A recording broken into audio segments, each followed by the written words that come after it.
নমস্কার বন্ধুরা, আমি ঋত্বিক আর আমাদের চ্যানেল ভবিষ্যৎ দৃষ্টিতে সকলকে স্বাগত। বন্ধুরা, অষ্টম ভাব অর্থাৎ এই ভাবটি হলো মৃত্যু, পুনর্জন্ম, গোপন সম্পদ এবং গবেষণার ঘর। এটাকে ঠিক মৃত্যু বলে না, বরং লংজিভিটি বলা চলে।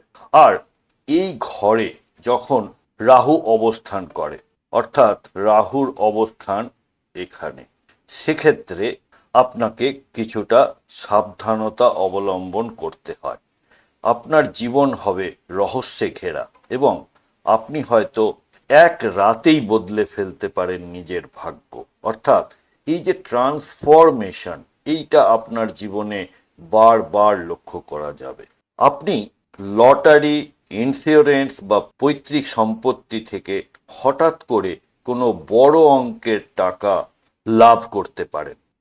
আপনার মন হবে রহস্য সন্ধানী।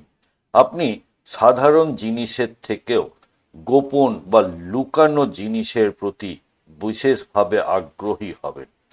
জ্যোতিষশাস্ত্র বা গোয়েন্দা এই ধরনের বিদ্যায় আপনি কিন্তু স্বাভাবিকভাবে দক্ষ হবেন। জীবনে কিছু চড়াই উতরাই থাকবে। আপনার জীবনে আকস্মিক পরিবর্তন আসবে, আর যখনই মনে হবে সব শেষ, তখনই রাহু আপনাকে কিন্তু নতুন রাস্তা দেখাবে। আপনার মধ্যে একটা গবেষক মন রয়েছে। যে কোনো বিষয়ের গভীরে না যাওয়া পর্যন্ত আপনার শান্তি নেই। আপনি একজন ভালো ইনভেস্টিগেটর হতে পারেন। অষ্টমের রাহুর অবস্থান কি আপনাকে অজানা ভয়ের মধ্যে ফেলছে?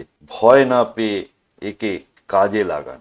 সঠিক টিপস পেতে আজই আমাদের হোয়াটসঅ্যাপ চ্যানেলে যুক্ত হয়ে যান। আপনিও যদি কেরিয়ার বা রিলেশনশিপ বা যে কোনো সমস্যায় ভুক্তভোগী হয়ে থাকেন, তাহলে জ্যোতিষীয় পরামর্শের জন্য ভবিষ্যৎ দৃষ্টির সাথে যোগাযোগ করতে পারেন। নিচে ওয়েবসাইট এবং হোয়াটসঅ্যাপ নাম্বার দেওয়া রইল। বন্ধুরা, ভিডিওর কন্টেন্ট ভালো লাগলে লাইক, কমেন্ট, শেয়ার করতে ভুলবেন না। আর এই ধরনের ভিডিও আরও দেখতে প্লিজ চ্যানেলটি সাবস্ক্রাইব করবেন। অনেক ধন্যবাদ।